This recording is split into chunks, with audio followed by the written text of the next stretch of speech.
നമ്മളൊരു നായ്ക്കുട്ടിയെ പെറ്റായിട്ട് വളർത്താൻ തീരുമാനിച്ചു, അഡോപ്റ്റ് ചെയ്യാൻ തീരുമാനിച്ചു. അപ്പോൾ നമ്മൾ അറിയേണ്ട ബേസിക് ആയിട്ടുള്ള കാര്യങ്ങൾ എന്തൊക്കെയാണ്?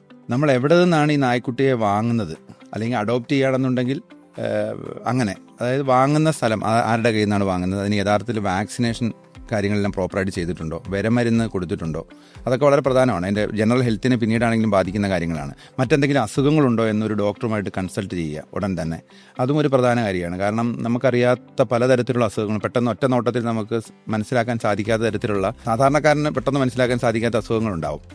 പ്രത്യേകിച്ചും സൂനോട്ടിക് ഡിസീസുകൾ ഒരുപാടുള്ള ഒരു കാലമാണ്. മൃഗങ്ങളിൽ നിന്ന് മനുഷ്യരിലേക്ക് കടന്നു വരുന്ന നിരവധി അസുഖങ്ങളുള്ളൊരു കാലമാണ്. അപ്പം അതുകൊണ്ടാണ് നമ്മൾ ഒരു പെറ്റിനെ നമ്മൾ അഡോപ്റ്റ് ചെയ്യുന്ന വാങ്ങുന്ന സമയത്ത് നമ്മൾ ഇത്തരം കാര്യങ്ങൾ നോക്കണമെന്ന് പറയുന്നത്. ഇനി അഡോപ്ഷൻ ആണെങ്കിൽ പോലും ഒരു തെരുവ് നായയെ നമ്മളെ വീട്ടിലേക്ക് കൊണ്ടുവരികയാണ് ആണെന്നുണ്ടെങ്കിൽ അതിന് നമ്മൾ ഉടൻ തന്നെ ഒരു വിരമരുന്ന് കൊടുത്ത് അതിനെ വിലയിൽ നിന്ന് വിമുക്തമാക്കണം. പിന്നെ അതുപോലെ വാക്സിനേഷൻ പ്രോപ്പറായിട്ട് എടുക്കണം.